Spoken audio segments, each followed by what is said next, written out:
So hello everyone. सो हमारा second जो topics है जिसका नाम है जियो इन्फॉर्मेटिक्स। सो वीडियो को बिना देरी के हम स्टार्ट करेंगे। ओके, सो देखते हैं।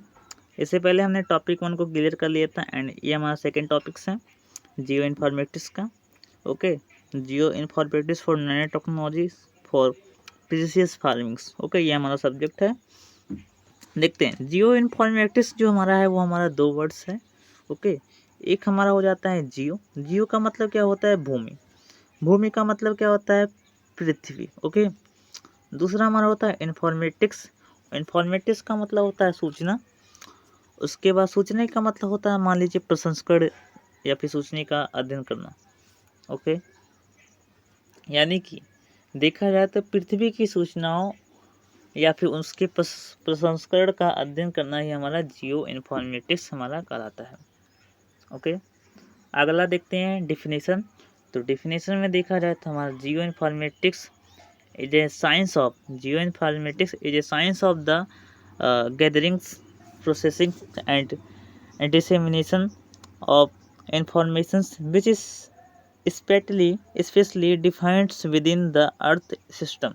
यानी कि मेनली देखा जाए तो जो हमारा डिफाइन करता है अर्थ सिस्टम को वो हमारा जियो इन्फॉर्मेटिक्स हमारा कहलाता है। ओके, सो हमारा क्या हो जाता है कि geo informatics is the science of gatherings, processing and dissemination of information which is specially defined within the earth system.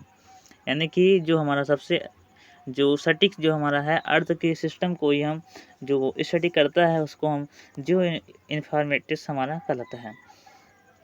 अगला देखते हैं कि भू सूचना विज्ञान पृथ्वी के निकाय के भीतर के सूचना के एकत्रीकरण, ओके, प्रसंस्करण और प्रसार का विज्ञान है जो स्थानीय रूप से परिभाषित है। अगला आता है कंपोनेंट्स ऑफ जियो इन्फॉर्मेटिक्स। तो देखते हैं इसके कंपोनेंट्स कौन कौन से है जियो इन्फॉर्मेटिक्स के। तो भू विज्ञान सूचना एक एकीकृत स्थानीय अनुसंधान उपकरण है। इसमें सर्वेक्षण और मानचित्रण, रिमोट सेंसरिंग, भौगोलिक सूचना प्रणाली यानी GIS, GPS प्रणाली, ओके, भूगणित और कंप्यूटर विज्ञान सहित विषयों की एक विशिष्ट श्रृंखला शामिल है। भू सूचना विज्ञान के विभिन्न घटक है। पहला नंबर हमारा आता है कंप्यूटर साइंस। तो कंप्यूटर साइंस, दूसरा हमारा आता है जियोडेसी एंड थर्ड आता है हमारा कार्टोग्राफी। फोर्थ आता है आपका फोटो जियोमेट्री। फिफ्थ आता है रिमोट सेंसिंग एंड सिक्स आता है ग्लोबल पोजिटिंग सिस्टम यानी GPS।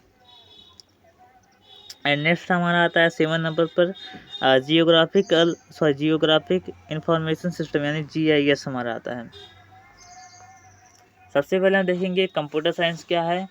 ओके, तो कंप्यूटर साइंस देखा जाए तो सूचना विज्ञान एक विद्या के रूप में कंप्यूटर प्रौद्योगिकी अर्थात हार्डवेयर और सॉफ्टवेयर दोनों का समावेश है। ओके, तो कंप्यूटर साइंस के बारे में जानेंगे। कंप्यूटर साइंस क्या है?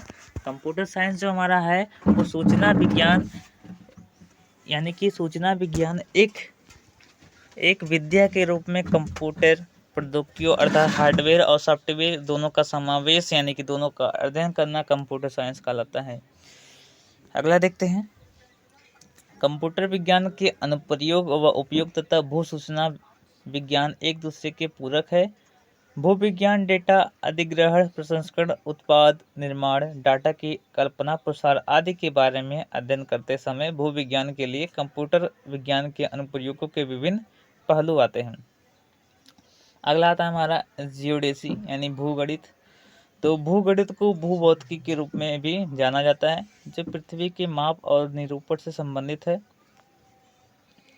भूगणित अपनी दो शाखाओं ग्रेविमेट्री और पोजिशनिंग एंड एस्ट्रोनॉमी है। यानी कि देखा जाए तो भूगणित जो हमारा है उसकी 2 ब्रांचेस है।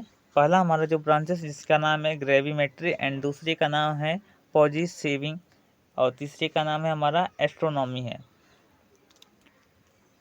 अगला आता है हमारा कार्टोग्राफी को हम हिंदी में बोलते हैं मानचित्रण। तो मानचित्रण को आमतौर पर नक्शों के डिजाइन, निर्माण व कला माना जाता है। यानी कि जो मानचित्रण है उसको आमतौर पर नक्शा के निर्माण, डिजाइन का निर्माण और कला माना जाता है इसको। इसे मानव संसार के विज्ञान के रूप में भी जाना जाता है, यानी कि ह्यूमन साइंस के रूप में भी इसको कैटोग्राफी को मान्यता दी गई है। अगला आता है फोटो ग्रामेट्री। हाँ, तो देखा जाए तो ग्रामेट्री में देखा जाए तो फोटोग्रामेट्री अपनी फोटोग्राफिक छवियों से वस्तुओं के ज्यामितीय गुणों को निर्धारित करने के लिए विकसित तकनीकी है, यानी कि टेक्नोलॉजी है। यानी देखा जाए कि जो फोटोग्रामेट्री जो हमारा है, ये आम तौर पर ये क्या है कि अपनी फोटोग्राफिक छवियों से वस्तुओं के ज्यामितिक गुणों को पहचान लेता है, यानी कि वस्तुओं के ज्यामितिक गुण यानी जियोमेट्रिक जो प्रॉपर्टीज हैं उसके बारे में स्टडी कर लेता है उसका। इसीलिए हमारा इसका नाम रखा गया फोटो जियोमेट्री। ओके, अगला आता है फोटोग्रामेट्री तस्वीरों की मदद से वस्तुओं की स्थिति और आकार की माप बनाने से संबंधित है। अगला आता है रिमोट सेंसिंग। तो रिमोट सेंसिंग तो क्या है हमारा, सबसे पहले इसको देख लेते हैं। तो दूर से किसी वस्तु के बारे में डेटा संग्रहण करना या फिर उसके बारे में स्टडी कर लेना रिमोट सेंसिंग है। वैज्ञानिक पृथ्वी के स्थल मंडल, जैवमंडल, जलमंडल और वायुमंडल में पाए जाने वाले घटनाओं पर नज़र रखने या मापने के लिए रिमोट सेंसिंग की तकनीकी का उपयोग करते हैं। यानी कि देखा जाए जो रिमोट सेंसिंग है उसका यूज़ हम स्थल मंडल, जैवमंडल और जलमंडल और साथ ही साथ वायुमंडल में पाए जाने वाली जितनी भी घटनाएं होती है उनको नज़र रखने के लिए हम रिमोट सेंसिंग का इस्तेमाल हम करते हैं। अगला आता है जीपीएस। तो जीपीएस हमारा एक उपग्रह आधारित नेविगेशन प्रणाली है। ओके, यानी जो हमारा जीपीएस है ये हमारा क्या है, ये हमारा उपग्रह आधारित एक नेविगेशन प्रणाली है, मोस्टली इम्पोर्टेंट है। ओके, इसके बाद देखा जाए जो पृथ्वी पर कहीं भी स्थिति का पता लगाने के लिए उपयोग किया जाता है, यानी कि किसी भी स्थिति का भी पता लगाने के लिए हम जीपीएस प्रणाली का हम इस्तेमाल करते हैं कहीं पर भी। ओके, जीपीएस पूरे संसार में किसी भी मौसम में निरंतर 24 घंटे दिन रात उसी समय 3 आयामी स्थिति यानी कि 3D स्पेक्ट्रम में एंड नेविगेशन और समय उपलब्ध कराता है। अगला आता है जीपीएस मूल रूप से सैन्य अनुप्रयोगों के लिए था, लेकिन 1980 के दशक में सरकार ने नागरिक उपयोग के लिए जीपीएस सिस्टम उपलब्ध कराया। यानी देखा जाए कि जो पहले हमारा जो जीपीएस का जो डिस्कवरी जो हुआ था वो अमेरिका के साइंटिस्टों ने किया था। ओके, और उसका जो जब जीपीएस जब बना था उस समय इसका उपयोग खाली सैनिकों के लिए था, यानी कि सैन्य बलों के उपयोग के लिए था, यानी आर्मीज के लिए था। बट क्या है कि इसका यूज को महत्व देने के लिए इसको पब्लिकली कर दिया गया था। अगला देखते हैं, इसका उपयोग करने के लिए कोई सदस्य शुल्क या सेटअप शुल्क नहीं है। जीपीएस रिसीवर वाला कोई व्यक्ति सिस्टम तक पहुंच सकता है। यानी देखा जाए तो जीपीएस को उपयोग करने के लिए कोई भी पैसे देने की आवश्यकता नहीं पड़ती है, बल्कि कोई भी व्यक्ति सिस्टम तक आसानी से उसको पहुंच सकता है। अगला आता है जीआईएस। तो जीआईएस क्या है देख लेते हैं। तो देखा जाए तो भौगोलिक सूचना प्रणाली के लिए संदूर संवेदन की भूमिका अति महत्वपूर्ण है। ओके, समोच्च रेखा मानचित्रण, स्थलाकृति मानचित्रण और प्रतिदिन उपयोग में आने वाली अन्य मानचित्रों के लिए आंकड़ों की प्राप्ति संदूर संवेदन या हवाई नियंत्रण द्वारा होती है। अगला देखते हैं, इन चित्रों की सहायता से समोच्च रेखा के बारे में जानकारी हेतु स्थानीय उच्चता, उन्नयनता, प्रतिरूप और दैशिक मानचित्रों जैसे परिवहन, समुद्री तटीय क्षेत्र, विद्युत ऊर्जा या संचार परिगमन पथ आदि संभावित मानचित्रण के लिए आंकड़ों की प्राप्ति होती है। तो इसके बाद देख लेते हैं, there use in precious agriculture advantage of geoinformatics, यानी कि प्रीसियस एग्रीकल्चर में उपयोग और साथ ही साथ इसके महत्व के बारे में हम देख लेते हैं जियो इन्फॉर्मेटिक्स का। ओके, तो भू सूचना विज्ञान के लाभ, सबसे पहले हम इसको देखते हैं आखिर क्या क्या लाभ है, क्या क्या बेनिफिट्स हैं। तो भू सूचना विज्ञान के कुछ महत्व निम्नलिखित है या फिर कुछ लाभ निम्नलिखित है।